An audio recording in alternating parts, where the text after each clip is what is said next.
Hello Dairy Today viewers, from the Stuart Peterson Advisory Team. Here's your Dairy Week in Review, recapping the week of April 13th, 2012.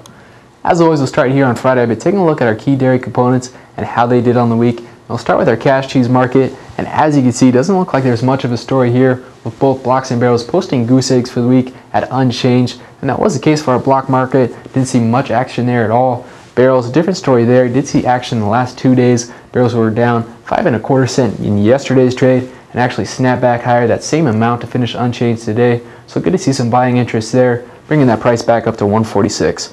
Butter market, different story there. Continue to soften almost 4 cents for the week, finishing at 142.5.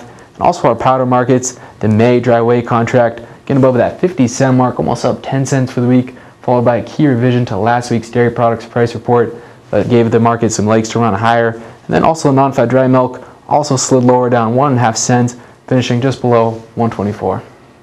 Now taking a look at how each of those dairy components affected our class 3 milk price for the week, and as you can see, they certainly were pressured lower May through September. But we're going to look at our front month first. April was up 15 cents for the week, finishing at 50.80, and the biggest culprit there was that dry whey market, definitely providing support as the contract comes into expiration. So we'll see if it can get up to $16 in the next 2 weeks. Also looking at our second month contract and beyond, the second month May was hit the hardest, down 34 cents, and broke below key support at $15. We'll take a look at that on the charts in just a minute, but as you can see, the losses extended just about that same amount further out in June through September, down anywhere from 30 to 34 cents.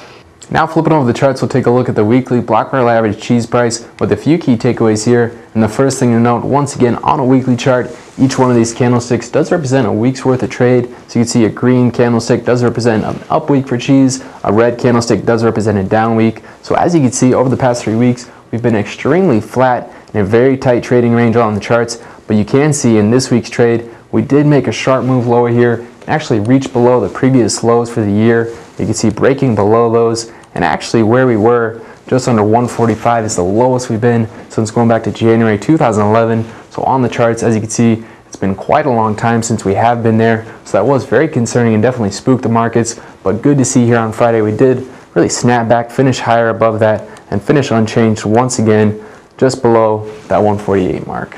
Now taking a look at our second month milk contract, which we keep a very close eye on for 3 important reasons. The first one being the second month contract does see the most volume. The second reason also sees the most volatility in this slot as well. And the third one, and the most important one, it is the closest mirror for what the dairy components are doing as a whole. So we'll start by looking at the May class 3 milk chart, once again on a daily basis, to really give us a play-by-play of how things have trended over the last 2 weeks. So we'll start with where we topped out last week before the holidays, before the Easter weekend. And as you can see, right at $15.92, we definitely flirted with that $16 price level, which we haven't seen for quite some time. Actually going back to late February as we scoot back on the charts.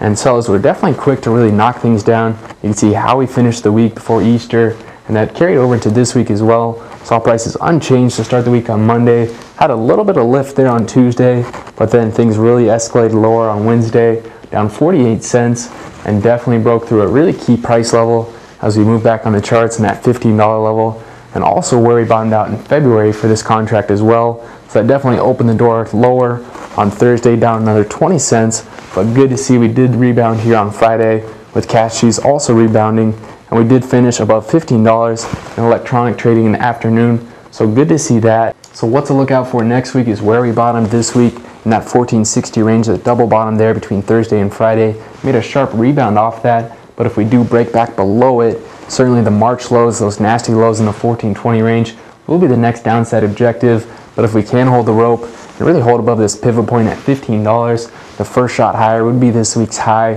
of $15.40. If we can clear that, a shot back up to $15.92 would be the next upside objective.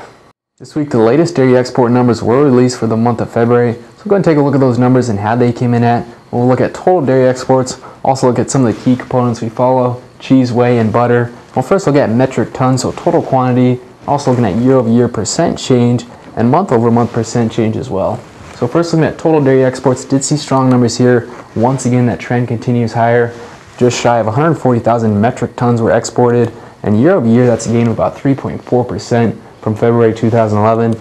Month-over-month did see a little bit of a loss there, down 3.3% from January. Cheese also posted strong numbers as well, came in just shy of that 21,000 mark, but year over year did see growth about 3.6%. And month over month, also strong growth there, up about 6.1%, and one of the few products that did see both year over year and month over month gains. Whey did see a little bit of different story there, just above that 32,000 metric ton mark, but year over year it did slide almost down 4%, and month over month even greater there, down about 16.4%. Also finishing with butter, coming in just below 4,000 metric tons, and year over year very sharp loss, down 42%, and month over month up about 25%. Taking a closer look at that total dairy export number, we'll flip over the charts to do a little comparison just to see how this number stacks up, and also see how this dairy export market has been trending over the last 2 years. So we'll start by looking at a reference or a legend on the bottom here. 2010 is represented by the blue columns. Last year, 2011, represented by the red columns.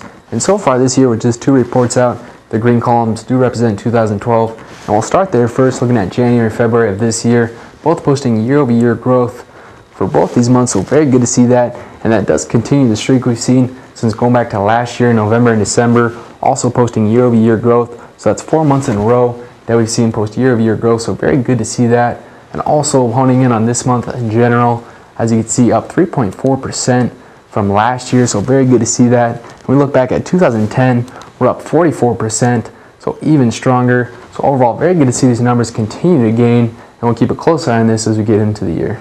And finally, looking at the next week, a few things to make note of. The first one being this $15 pivot point for the second month contract. Once again, May is really going to be a pivot point for us going forward, so keep a close eye on that. Also looking at key reports out for next week. Really are some big reports out. The first one being the March milk production report, Thursday, April 19th. And the second one to finish the week is our March cold storage report coming out on Friday, April 20th. As always, thanks for watching. We'll see you next time.